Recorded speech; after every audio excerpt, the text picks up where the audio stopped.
నెల్లూరు జిల్లా కొండబిట్రగుంటలోని కలియుగ దైవం శ్రీ ప్రసన్న వెంకటేశ్వర స్వామివారి బ్రహ్మోత్సవాలు వైభవంగా ముగిశాయి. బ్రహ్మోత్సవాల చివరి రోజు ఉదయం స్వామివారికి అంగరంగ వైభవంగా తపన తిరుమంజనం అనంతరం చక్రస్నానం నిర్వహించారు. ఈ కార్యక్రమంలో నెల్లూరు పార్లమెంటు సభ్యులు వేమిరెడ్డి ప్రభాకర్ రెడ్డి, కోవూరు ఎమ్మెల్యే వేమిరెడ్డి ప్రశాంతిరెడ్డి దంపతులు పాల్గొన్నారు. స్వామివారి కోనేరు వద్దకు చేరుకున్న వారికి కావలి ఎమ్మెల్యే దగుమాటి వెంకటకృష్ణారెడ్డి, ఆలయ అర్చకులు ఘనంగా స్వాగతం పలికారు. అనంతరం అర్చకులతో కలిసి వేమిరెడ్డి కోనేరులో చక్రస్నానం నిర్వహించారు. గోవింద నామస్మరణల మధ్య కోనేరు ప్రాంగణం మారుమోగిపోయింది.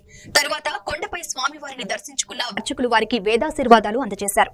ఈ సందర్భంగా వారు మాట్లాడుతూ శ్రీ వెంకటేశ్వర స్వామి చక్రస్నానం తమ చేతుల మీదుగా నిర్వహించడం అదృష్టంగా భావిస్తున్నామని తెలిపారు.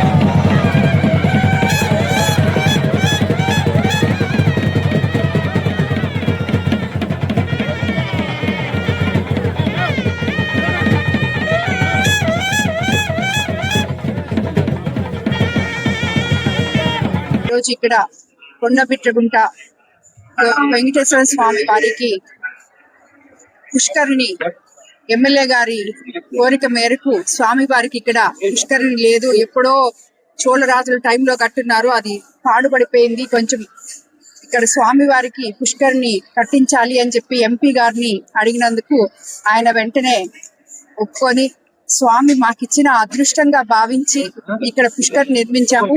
ఈ రోజు మొట్టమొదట ఇన్ని సంవత్సరాల తర్వాత ఇక్కడ చక్ర స్నానం జరగడం జరిగింది. ఆ చక్ర స్నానం కూడా తొలి చక్ర స్నానం మేమిద్దరం ఇక్కడ పుష్కరిణిలో చేయడం నిజంగా భగవంతుడు మాకిచ్చిన అదృష్టం అని చెప్పి మేము భావిస్తున్నాం.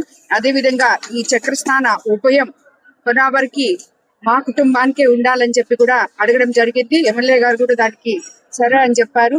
ప్రతి సంవత్సరము చక్ర స్నాన ఉభయం మేము చేస్తామని కూడా తెలియజేసుకుంటూ ఇక్కడ ఉన్న ప్రజలకు అందరికీ కూడా స్వామివారి ఆశీస్సులు ఎప్పుడు ఉండాలని కోరుకుంటున్నాను. ఓం నమో వెంకటేశ్వరాయ.